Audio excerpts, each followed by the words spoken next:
ايه؟ الحمد لله. تحياتي بمسي على الكباتن اللي معاك. كلهم بيمسوا عليك يا كريم. شايف النهارده ان الاسماعيلي كسب نقطه يا كريم؟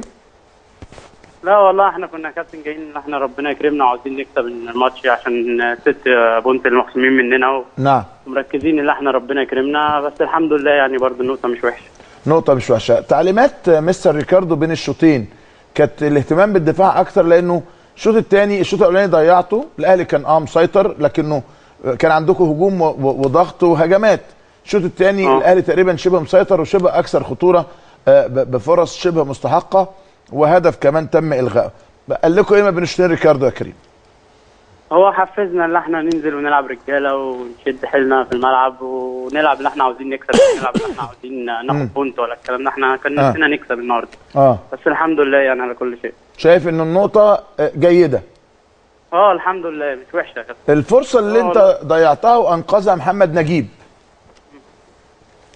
كريم. تمام. ايوه معاك يا كابتن. تسديدتك اللي انقذها نجيب كنت ضامنها هدف؟ لا والله يا كابتن انا رايح يعني انا اتاخرت فيها سنه، بس اتاخرت. انا لعبتها اتاخرت سنه. انا كنت المفروض لعبت يعني لعبتها على طول. انا حضرت كتير قوي. برافو عليك. جميل.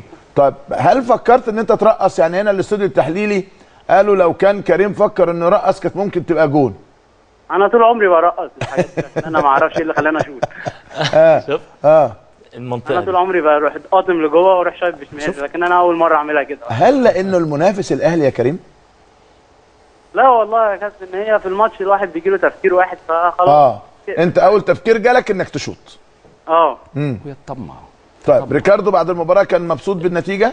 وهي بتنط هو الحمد لله مبسوطين يعني اهو النقطه يعني نقطه حلوه مش وحشه برضه. نقطه حلوه مش وحشه. ايه سبب التفكير في الشوط؟ ليه سبب التفكير في الشوط؟ يعني ليه فكر يشوط؟ ايه السبب؟ سؤال من الاستاذ خالد توحيد، ايه اللي خلاك تفكر تشوط اول حاجه؟ انت بتنط قدامه. اللي خلاني افكر اشوط اللي الكره جايه، يعني الكره جايه اللي انا هشوطها مطمعه.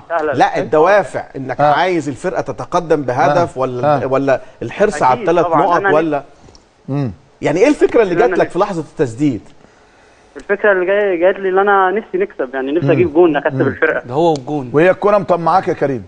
الكره جايه يعني يا دوبك هو على طول احط. تحيات محمد نجيب وكل الاهلاويه ليك. شكرا يا كريم. شكرا.